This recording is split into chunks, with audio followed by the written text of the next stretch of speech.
Mən Məmmədli Kənan. Mən də Məmmədovuram. Biz Beynəlxalq Stimul Azərbaycan Saf 2025 İnnovasiya və Sahibkarlıq kateqoriyasını təqdim edirik.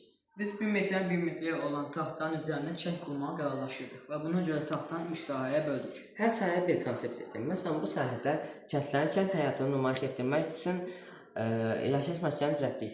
Digər sahədə isə insanların gəzməsi üçün park, təhsil alması üçün məktəb və işlərini həll etməsi üçün bələdiyyə binası.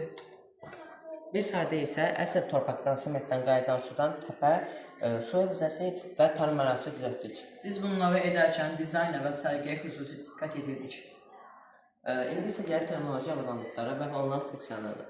Biz layihəmizdə Arduino Uno'dan, Breadboard'dan, Jumper kabellərdən və bir neçə sensorlardan istifadə etmişik. Hansı ki, bu sensorların adını və şəklini PDF-imizdə qeyd etmişik. Bir neçə Arduino olduğu üçün hər bir fərqli funksiyaları yerinə yetirir. Məsələn, bu Arduino. Bu Arduino torpaq sensoru ilə işlədilir. Yəni ki, Arduino IDE proqramına yazılmış kodu plataya köçürtdük və bu sahədə Arduino platası sensoru idarə edir. Torpağın nəmi olmasını və ya quru olmasını LCD ekrana gətirib əks etdirir. Bu sahədə insanlar torpağın yanına getmədən quru və yaxud nəm olmasını öyrənə bilirlər. Digər Arduino'da isə biz yenə sensorlardan istifadə etmişik, amma bu səfər sensorları kanala qoymuşuq.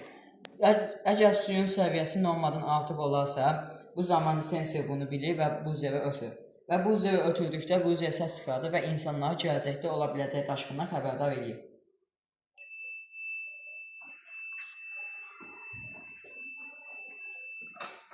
İndi isə gələk 3-cü Arduino'ya. Burada qaz sensoru qoşulur. Qaz sensoru nə iş görür? Hazırda əgər hər hansı bir qaz, yanğın ola bilmə ehtimalı varsa, Arduino'ya yazdığımız kod sensor vasitəsilə bunu hiss edir və buzzer, yəni ki, zil səs almağa başlayır və insanları yanğın ola biləcəyindən xəbərdar edirlər.